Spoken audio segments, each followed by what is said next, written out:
وضع الثقافة في القرية المصرية إنه الأهل القرية بيسعوا وراء لقمة العيش. رقي مستوى التعليم ما هيش مسؤولية وزارة التربية والتعليم وبس، لابد أن يكون هناك وعي من أهل القرية.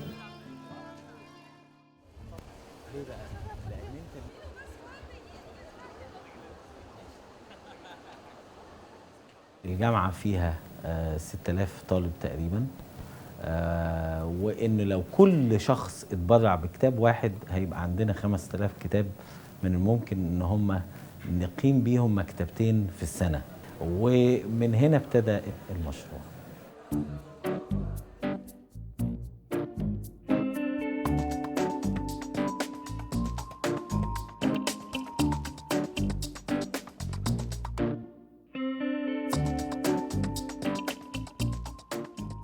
بالنسبة لتجميع الكتب، احنا قلنا المتبرع هو الطلاب واعضاء هيئة التدريس والعاملين، فابتدينا ندي بقى فكرة جوه الجامعة.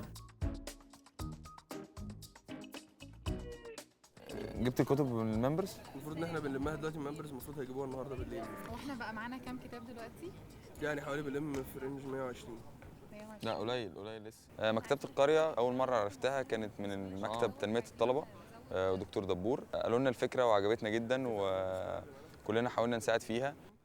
ابرز الحاجات اللي شاركت فيها كانت ان احنا بنساعد في تجميع الكتب، وان احنا بنروح زيارات هناك بنوديها ونتابع اول باول المكتبه ماشيه ازاي، الكتب كويسه صالحه انها تستخدم في القرايه ولا لا، وفي كتب اللي مش صالحه منهم كنا بنستخدمها ان احنا بنبيعها، والفلوس دي بنحاول نجدد ونطور حاجات في المكتبه، ونحاول نشتري كتب على قد ما نقدر تبقى مفيده للناس هناك.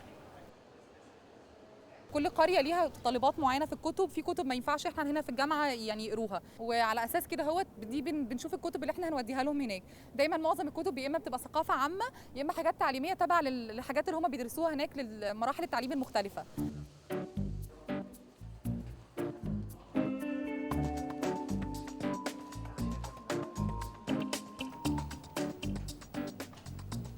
جه بعدها مرحلة أخرى بقى، يا ترى مين عنده استعداد لإقامة مكتبة كمشروع متكامل ويقدر يصونه على مدى السنين. فحطينا بعض المعايير، منها واحد إنه يكون عنده المكان متوفر، اتنين إنه يكون عنده القدرة على إدارة مثل هذا المكان.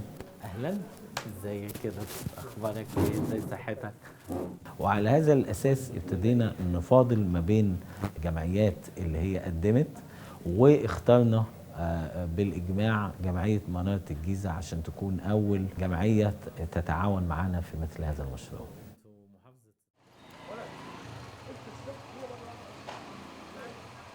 على مستوى مركز امبابة بالكامل أكثر من 24 قرية مفيش مكتبة موجودة بتخدم ثقافة. أقرب مكتبة موجودة بتبعد حوالي 25 كيلو عن قرية نكلة، فكان لابد إن احنا نتواجد في هذا الموضوع ونحاول نوجد مكتبة.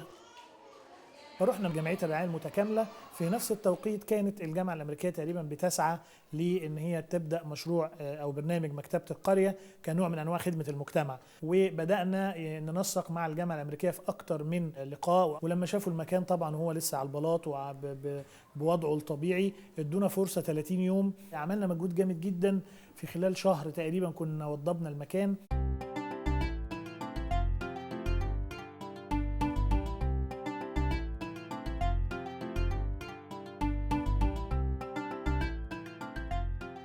عملنا مجلس أمناء للمكتبة من أهل القرية.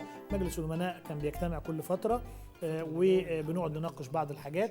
فممكن نعمل حاجة خاصة بنظافة البيئة عشان نطور برضو من هذا المشروع. لابد أن يكون مركز للتنمية الثقافية.